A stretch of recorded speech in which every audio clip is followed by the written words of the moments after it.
All right. Hello, everyone. Welcome. Thank you so much for joining us today. My name is Hannah Jennings, and I'm a community organizer here at Tech in Motion. I'm so excited to welcome you to today's webinar. For those of you who have been part of our community for some time now, you'll know that over a decade ago, Tech in Motion was founded by Motion Recruitment, a staffing and recruiting firm. Our mission was simple: to bring together the tech community to connect, learn, innovate, and discuss the most pressing IT topics of the day.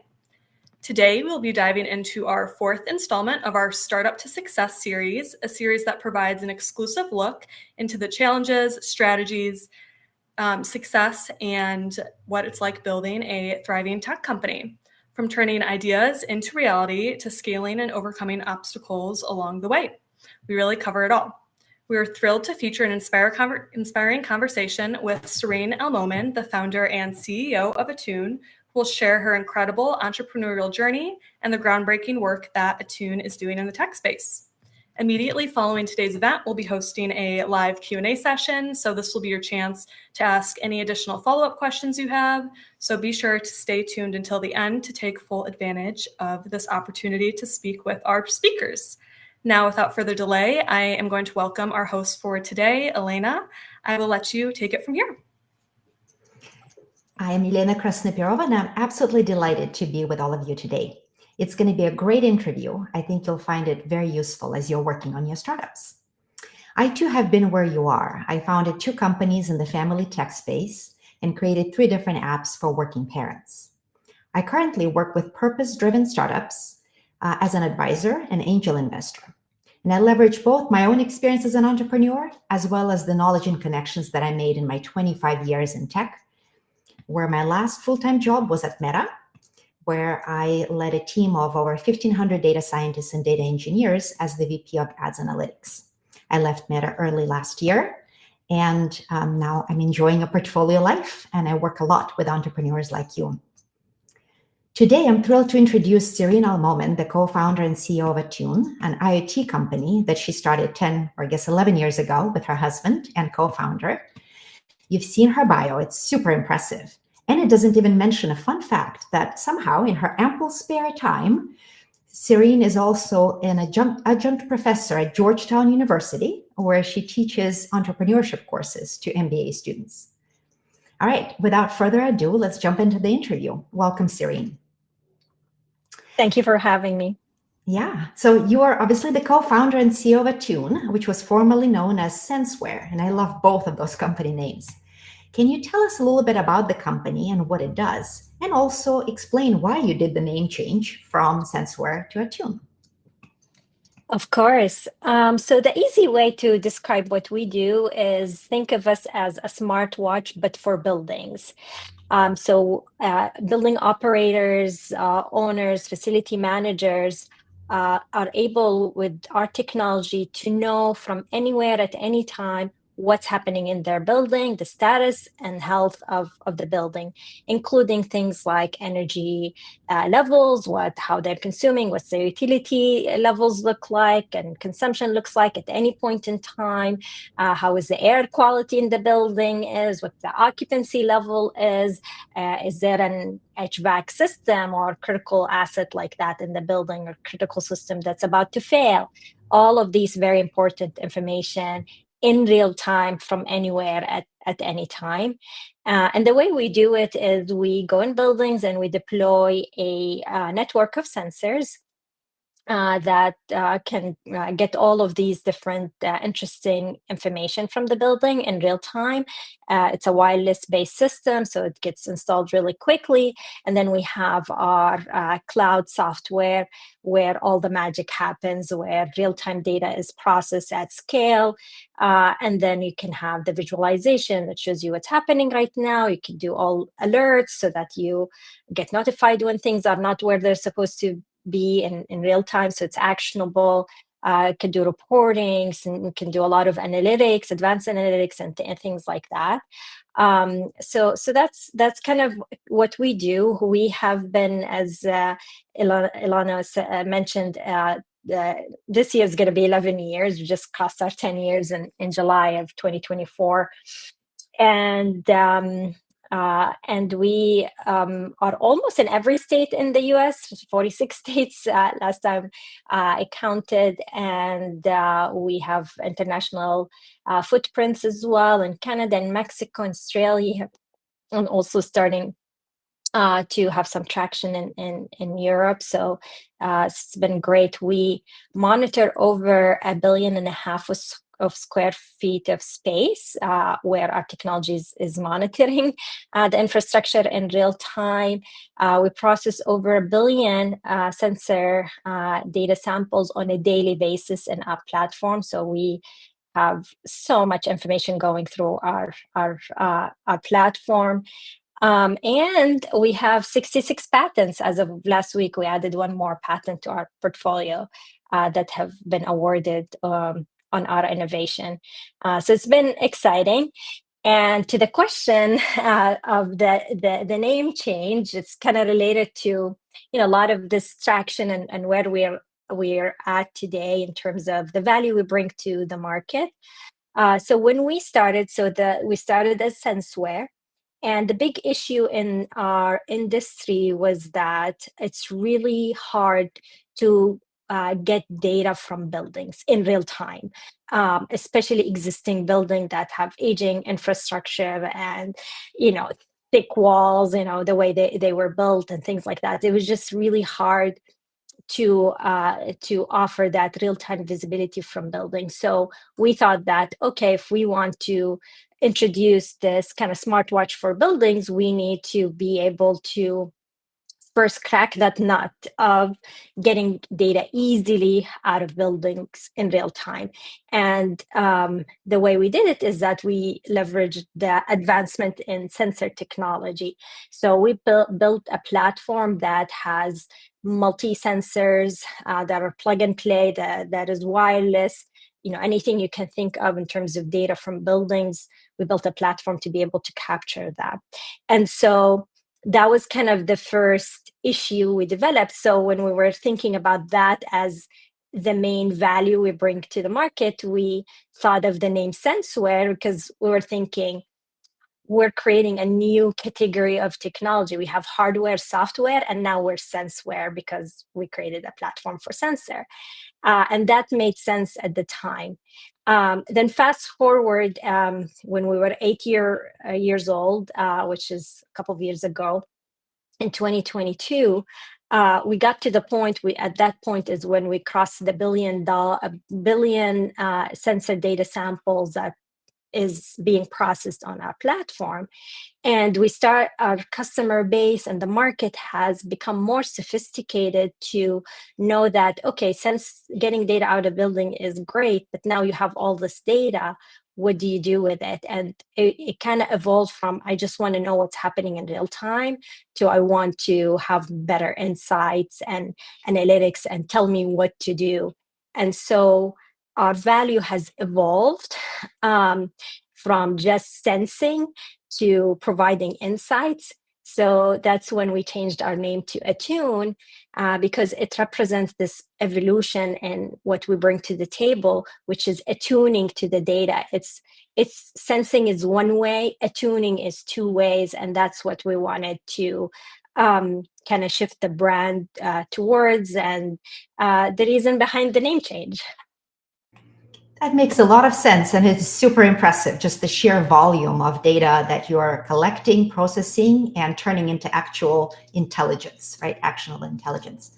Yep. So obviously you built a very successful company in industrial IoT space, but that actually wasn't your original plan or your original vision, right? You originally planned to focus on healthcare and even have a Ph.D. in health IT. So tell us about that original vision and the happy accident through which you met the person who became your husband and also the co-founder of your company. Yeah, it's a great story. And it's a great story of entrepreneurship and how you just figure things out, as you go. So as you mentioned, I did my PhD in health IT. So my work, just very, very quickly revolved around creating a tool to better manage emergency departments in hospitals so that the wait time in emergency departments is reduced using autonomic computing concepts. So that was my PhD work. And my co-founder now today, and at the time he was also just a PhD student. He's from Belgium, and so he was doing his PhD over there, and his PhD work focused on using accelerometers as a sensor to better assess Parkinson's disease patients' severity levels. So we're both doing our PhD. I'm in George Mason in Virginia. He's in Belgium, and we're towards the end of our studies. And we had to go to this final conference, which happened to be in Portugal, to share our research work, get feedback, and whatnot. So we met for the first time in Portugal in that conference. And I attended his session because his topic was very interesting to me. And so I was one of the audience, and my co-founder's name is Julian Stamatakis. He was the speaker, and he was describing this innovation that he did, which was using sensor technology and leveraging that to better assess Parkinson's disease patients, because the sensor will pick up on things that the doctor's naked eye wouldn't otherwise. And so that was really intriguing. And towards the end of his speech and presentation, he mentioned that an area of improvement on his research is to create a multi-sensor technology, because what he received as feedback as he was deploying the sensors with doctors is that the doctors were seeing the accelerometers data, which measures acceleration in the tremor, and the wheels started turning, and they said, well, this is great. Can you get us rotational type data? And that requires a different sensor, a gyroscope, because that's also one of the movements in the tremor that would be nice to capture. And so he was saying that I developed this technology to understand one type of sensor data, but the improvement on this technology is to create a multi-sensor platform that is a plug and play system, where as you look at the data and you think of another type of data that's interesting, you can just plug that in very quickly. And so he was just mentioning that as something to do in the future. And I was sitting there, and I've always, I was at a point where I was really thinking seriously about what do I do next after I'm done with my PhD. I've always wanted to start my own business. So I had that kind of radar on all the time. And so when he was saying that, it was this light bulb aha moment for me. I just felt that this is amazing. This is something I can build a business around. So I approached him after the session and I said, hey, I really liked what you said. And what do you think about starting this with me? And kind of from that point, he was really excited. He was also thinking he wanted to start something. And he, in a span of months, moved from Belgium to the US. We started kind of building the first prototype in the basement of my house, and the rest is history. So do you still have the prototype? Is it in a museum somewhere, or will it soon be? Yeah, we're kind of building that museum. I do have a lot of pictures of it, and I'm not gonna lie, it's when I look at the first prototype, I cringe because it looks so ugly and so primitive compared to the nice product that we have today. But that's kind of how it goes. We loved it. It felt like the most beautiful thing when we created it. And we also have this is something that will make it to the museum as well. When we were kind of putting the things in place that we needed to create the prototype, we needed a 3D printer and a soldering station and multiple screens and all that stuff. So we needed this kind of special size table to fit all of the stuff in the basement. And we couldn't find that size of a table anywhere online. And so we decided to make it like any entrepreneur, and every step of the way, just find a way and you build things that you need. So we built that table, and it's still in my basement. And one day I'm gonna move it to the office and do like a real museum. It's on my list. That's fabulous. So you have your prototype, which at the time you thought was beautiful, but in hindsight you think is a little ugly. But it's working, right? It's a prototype. And you are trying to get into the healthcare space. And so you go and you have some early conversations with doctors and other folks in the healthcare space. What did you learn from those conversations? How did they go? Yeah, this is a great story for, when I get asked how do you know there's product market fit? And that's one of the examples of that. So like you said, healthcare was in our blood. That's what we wanted to do, very passionate about that. And we created a prototype for the healthcare application, and we went out there like you would think, to do customer discovery, talk to patients and doctors, and wanted to get some funding, to just support the growth. So we applied for grants like NIH and whatnot. And unfortunately, as there was interest, we talked to doctors and they say, no brainer, we need this. But for us to be able to use it with our patients, you have to have patents already awarded. Like that's kind of the healthcare tech that, the prerequisites to even use any healthcare tech on patients. Patents awarded already. You have the certifications, FDA certification, whatnot.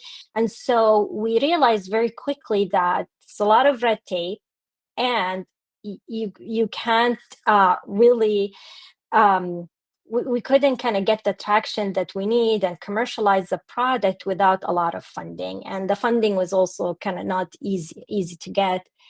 And so we just, that couldn't really move the ball forward with that. But again, it's one of those things. We're technologists and heart, right? So, and we were really excited about this multi-sensor platform, and we knew that the world, will move in that direction where sensors are everywhere. So we decided to sign up to every tech demo day, tech breakfast, pitch competitions that you can think of.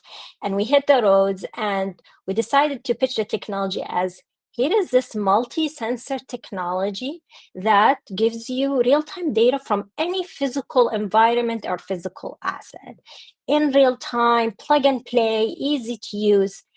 And as we started to pitch that, we started to get, after these demo days, people come to us and say, have you thought about applying this technology to buildings? We're like, well, technically we can. And as we kind of pulled on that thread because we heard it multiple times. So we thought, well, there's something here, right? It's more traction than we had with the healthcare application. And as we pulled on that thread, we kind of pivoted in the events that we were attending and pitching at to be more kind of the real estate building data type thing. So we did more of that. And it so happened that one of those events, there was a speaker, and they were talking about how real-time energy monitoring is really important. It's the way the world is going in terms of making buildings efficient, but it's really hard to get real-time energy data very quickly from buildings. And it was like, this is it, we can solve this. So we went to that speaker and we said, we have a technology that can solve that problem. And that was kind of the first time we felt that the impact of the technology innovation we had is better suited for a different market that we didn't think of, and that's fine. And we did that pivot, and it was great. And that first client, everyone, remember your first clients. They're the ones that really make things happen. They put a lot of trust in us. But there's an interesting story there, right? And the timing was very conspicuous because you were very pregnant, right, with a baby at the time, right? Your second child. And so tell us the story of how you built your first yeah. So it's not interesting. prototypes, but actually the first sensors for your first customer and the timing. Yeah, it's very, very interesting. You're right. I was very pregnant when, we were kind of having that conversation about, let's try this out. We're happy to pilot this. We'll show you how good we are. And I actually met that client in their office, and they were like a tech startup kind of office with bean bags on the floor, like everyone's sitting on bean bags. And the founders were young, didn't have kids, so they were telling me, "Oh, take a seat." And I was thinking, if I go down this beanbag, it'll be really hard to get up. And so I always tell them that story. But yeah, so we had these conversations, and then they said, "Let's try you in this building." And they said, "Okay, well, let's scope this building on November 19. And so November 19 comes, we go to the site, we scope it. November 20th, my son is born. And November 21st, we go back on site and keep working. Just-in-time production of both sensors Exactly. and babies. Impressive. Exactly. Two things were born at the same time. Right. So you have your first customer, you gave them the sensors that you printed literally the day before your kid was born.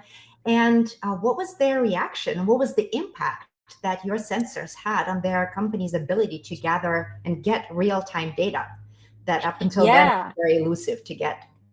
Yeah, one of the things that kind of worked really well for us in buildings that came from the healthcare application is that we knew that doctors needed the technology to be so easy to use. They're not, they don't want complicated things. So we designed technology from its core to be very, very easy to deploy, to use, to install. And that worked really well in buildings because in this case, they were explaining to us that they have this real-time energy monitoring solution management system, and they needed real-time data. So they would go to a site, try to wire the meters and, connect it to online to the cloud and whatnot. And it was taking them 3 weeks to get one building up and running on their platform to see that data. They started with us. Within minutes, they got our system up and running. They got really excited, and they started to deploy more, and they realized that they can actually get 3 buildings in one day up and running on their platform versus one building every 3 weeks. So that was a game changer for them, game changer for us. And as a result, the orders started coming in scale. I didn't mention, you mentioned the 3D printer. When we did our prototype, the enclosure on the electronics were 3D printed. So we bought like a 3D printer and learned how to create design of enclosures and did that. So that first install was in this 3D printed enclosures. And so when the orders started coming, one wasn't enough. So we had to buy a second one and then a third one. And we got to a point where we were printing 24/7 that, we were waking up in the middle of the night to feed the baby and to load the printer with the next batch. It was just like going, around the clock. And and so that was kind of the early days. Let me bring in a question from that got asked in chat, which is when you were pitching in the early days, right? You were going to every imaginable event. At the time, you didn't yet have any patents on your technology, or did you already have some patents? Well, we filed a provisional patent. Coming from the PhD world, they tell you like they feed you that from day one that you need to patent your stuff. So we that was always an important thing for us. So we filed a provisional patent, one provisional patent, and so we were within that 1 year. Okay. Yeah, we were within that year before we had to file a full patent. So yeah. All right. So you're now up to what, 3 3D printers, right? Printing the sensors. And initially you were doing just the single sensor, right? Or sensor type for energy consumption, right? To get real-time energy consumption. Tell us about that point where there was the next pivot, which is the whole multi-sensor capability. How did that come about? Yeah, so we like I mentioned, we've always we created technology from the very beginning to be a multi-sensor, but the first application was just interested in energy. And we were also thinking that we could do more. So once we got our foot in the door in buildings, we started to talk to more people, the operators, the energy managers and whatnot. And then we said, what else do you want? And the same thing happened with doctors as they started to see real-time data from one type, like energy. They said, well, can you give us real-time data from our water consumption, our gas consumption? Can you tell us how our cooling tower are operating and before they break? Can you tell us air quality? And so we said, yes, yes, yes, yes. And we started to kind of add these sensors into the building. And soon enough, within that first year, couple of years, we started to be known as this kind of Internet of Things smart building solution that can get you data from electrical, mechanical, plumbing, and environmental data in one single pane of glass. And yeah. Impressive. So let's talk about a question that I'm sure is in a lot of founders' mind, which was money, funding. How did you fund your work, right? All the sensors that you were producing, all of the, and eventually you were hiring employees and so forth. So where did the funding come from in those initial stages? Yeah, I mean, listen, this taking the step to do your own thing is really scary, especially from a financial point of view. And there are some practical things that you have to think about. So for us, and we had a family, right? We couldn't completely just be all full time on the technology. So the way it worked for us is that I was the first to leave my full-time job and to focus on this business while Julian, my co-founder, stayed in his full-time role. And the first thing we started actually was a consulting business where we said, okay, here's a consulting business that does, the things we're good at or we worked on in our careers before that. So I did a lot of project management for IT, teams, and we also developed custom hardware solutions for different projects and different clients. So that was the consulting. And so from that work, so we got like 2, 3. My previous employer was a client of ours. So I was kind of continuing the job I was doing in full time, but in a consulting fashion to get that revenue in. And then we kind of saved that money to create the prototype and kind of get this company a little off the ground. And then eventually, when we had these 3D printers going, it was just really hard to manage, even for Julian alone being full time to to do the work and address the client and give the company a chance. So we were faced with this hard decision: do we keep going or take the risk? And we just felt comfortable given the amount of orders and whatnot that there's something here, there are legs, on this technology. And so he eventually quit the job. And we also, around the same time, we joined an accelerator, which was also a good kind of source of initial funding, not a lot, but at least, for us, we were able to keep some money coming in. And the accelerator, one of the things that they helped us with is to kind of open our eyes to this whole world of startups and fundraising and how that works. When I started the business, I didn't even know there are investors and you raise money, and that whole world was very new to me. So it was really helpful to know that exists and how to approach it and whatnot. So we joined the accelerator, continued to get some traction revenue wise, and we got to a point in early 2015 where we felt like, let's go and raise money. We have a lot to show, a good pitch that shows traction, whatnot. And by mid-year of 2015, we raised our first round, about $1.5 million in seed money. We left the basement. We went to a co-working space and we hired our first four people team, and that was great. And then from there, fast forward, we have raised today about 8 million in funding, and have 22 people, and we've been doing great, growing over 300% the last 3 years, and things are great. Congratulations. Super impressive. Well, let's talk about some of the lessons that you've learned through your entrepreneurial experience, starting with the whole pivot business. Clearly, your company went through several major pivots. One at the very, very beginning, when you pivoted from healthcare to industrial building management. But there was another big one, and that happened during COVID. So tell us about that one.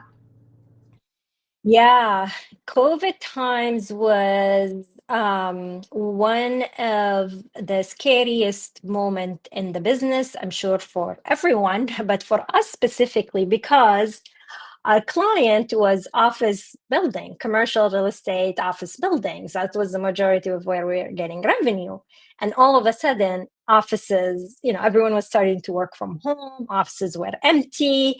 There was a big kind of challenge to get people back in the office. And we actually got few contracts that, when COVID happened, it was March 14. So it was like a couple of weeks before end of Q1 for us. And at that point, we were kind of tracking against our goals, and suddenly our clients were pausing everything. And it was a very, very scary moment for us. And, this is another kind of moment in the life of entrepreneurs where you just reach a point where you have to make some decisions without any precedent or knowledge of, taking big risks. And for me as a mom, that came in handy at that time, because one of the other things that happened is that my kids were also, their schools were closed and they were doing virtual learning. And it was really challenging for us as working parents to manage also having a kid at home and our kids at home to teach. And I was really worried about my kids getting proper education virtually. And so I was kind of going in this, trying to figure out how do we help schools reopen. And at the same time, we're learning about COVID and it's airborne. And, if you have good ventilation, filtration system, you can reduce the risk of infection and all of those things. And it hit me, we have a really great solution around indoor air quality monitoring. We've used it for many years before. Works really great. That could be a tool that we bring to the schools and say, hey, instead of closing every school, let's close the schools that are problematic, because the data would tell you this ventilation, IAQ can point to whether ventilation filtration is working or not. So let's be very strategic. And I really felt that, that could be an interesting thing to pursue. So, first thing I was thinking, okay, let's make sure that schools get funding to invest in this new technology. And so I lobbied Congress. I wrote letters to our local reps, to our Congress members, and I told them this is the science behind airborne transmission. This is why monitoring can help. We urge you to set aside money for that. And and at some point, CARES Act had a big portion of that money go to schools specifically for their HVAC improvements, and that benefited us. So there's a lot of kind of lobbying and working and creating a solution, messaging and whatnot. And it opened the door for us. The first kind of adopter of that was our nation's school district, which is the DC public schools. In 2020, fall of 2020, they said, hey, we want to monitor all of our school, indoor air quality in all of our schools. And that opened up that market. So, we started the year feeling really anxious. In the fall of that same year, we got that we did the pivot or the focus, on schools, and got, really great their client. And Today, actually, this is a market we didn't think about when we started, but schools, K-12 specifically, is one of our largest revenue generator in the business. And, that was kind of a happy coincidence, as you said. Well, on behalf of all working parents, I want to thank you for helping our kids go back to school safely after, I guess, during still, COVID. So Yeah, we appreciate your efforts. So obviously, this was one of the major lessons that you learned, right? Pivot yeah. and take those risks. And you've kind of learned to appreciate it as a feature, not a bug, right, in tech, having to pivot. What were some of the other lessons that you learned that might be useful for the entrepreneurs on this call? And we'll talk specifically about the accelerated experience because I saw some questions pop up on the chat thread. But just in general, in your experience, what were maybe 2 or 3 other lessons besides pivoting that you learned? Yeah, definitely. I mean, there's a lot. I can we have a whole session around that, but a few things I'll go from kind of micro to a macro level. One of the big things for me as an entrepreneur that maybe we don't learn about or whatnot is how do you build a team, an effective team and a successful team, and how do you be a leader of people and all that stuff. And that's something that was kind of a big trial and error for me personally.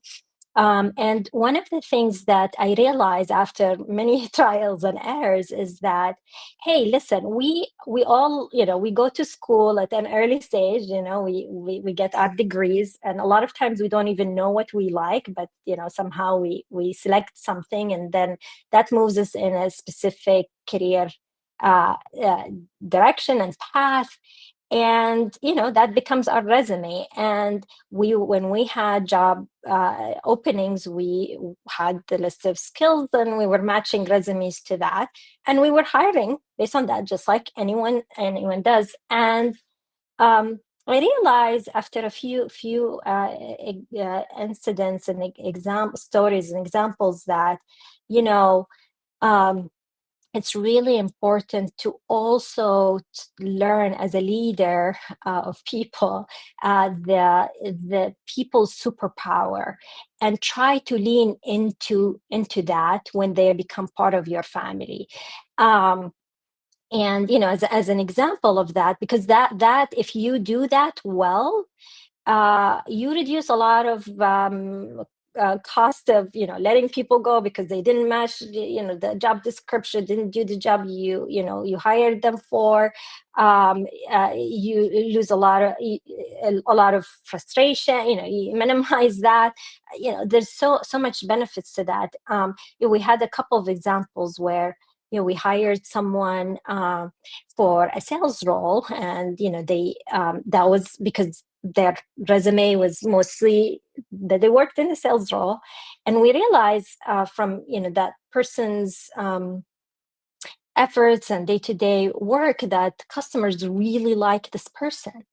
And we needed a customer success person at some point, and we decided that why don't we shift this person to customer success? And we did that shift, and they crushed it. They were so happy coming to work. We were so happy because the results were great. And it's not where we started with that person. We have a similar example. We have actually a customer success person that we hired for that role, and we lost a marketing person a few years back, and we just needed help, and we said, who has time? And this person raised their hand, and we had them help with marketing, and they're crushing it in marketing. We're getting so much inbound, it tripled, quadrupled on a weekly basis, because that person had that uh, intuition and interest and just knew how to do it, and that was their superpower, but no one knew. So yeah, in a sense, that's it was a pivot of sorts, right? You pivoted these people into the areas that really play to their superpowers. That is super important. And as we shifted our way of thinking that, resume is just a start, not the end. And when you bring people in, they're part of family, let's try to put them where they really would shine is a big thing for us. The other thing, I tell people that there is something that we as an entrepreneur, when you go down this path, you're someone that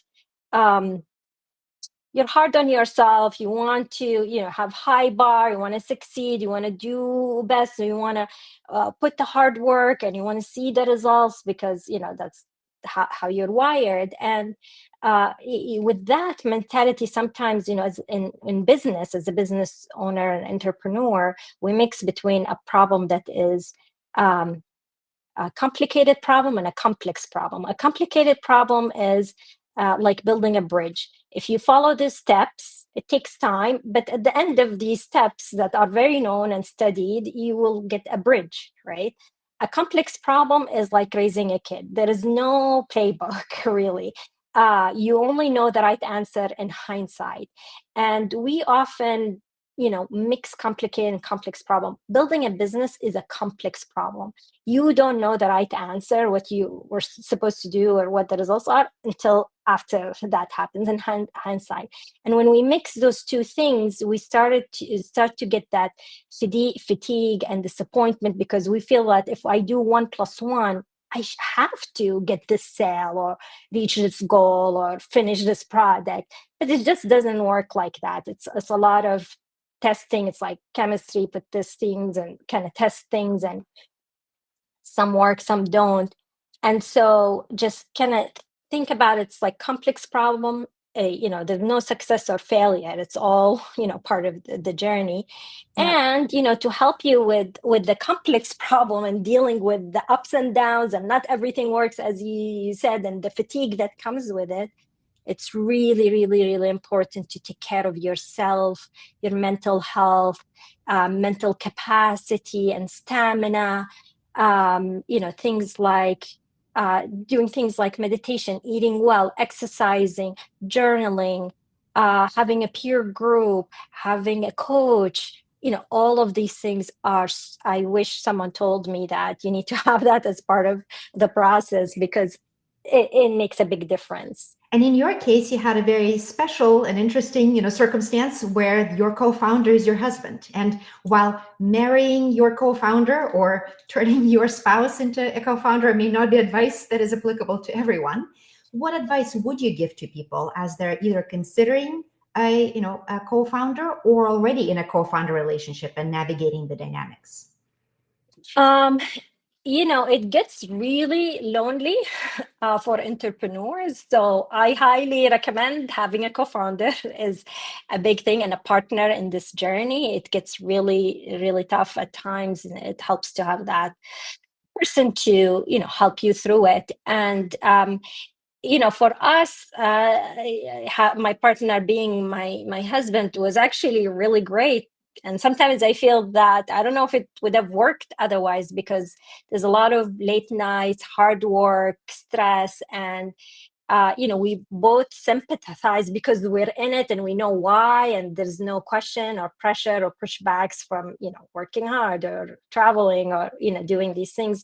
And there's more of the partnership because there's understanding and awareness of what's happening. So I think the big thing is trust. So you almost like, even if the co-founder is not your partner in life, that level of trust, it's like you say it's a marriage between the partners, and need to know that this person that you're working with is someone you trust and someone that you can say anything. It's like, hey, you don't have to sugarcoat and say, this is not going to work, and debate easily and freely, and all of those things. Those are the types of things I think are really, really important in a co-founder.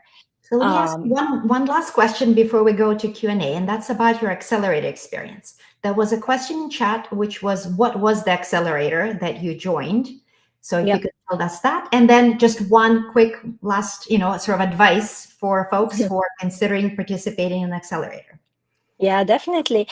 It was a DC-based accelerator. I don't think it exists anymore. It was called Acceleprise. And one of the big things in choosing accelerator is that it's really important to pick the accelerator that maybe understand the type of business that you're doing. This particular accelerator was very much focused on B2B enterprise companies and solutions, and so it fit really well. So their advisors and mentor school were, the sales and marketing and finance people, but no B2B businesses and things like that. So is really part of what the good outcome that we got out of that is the fit.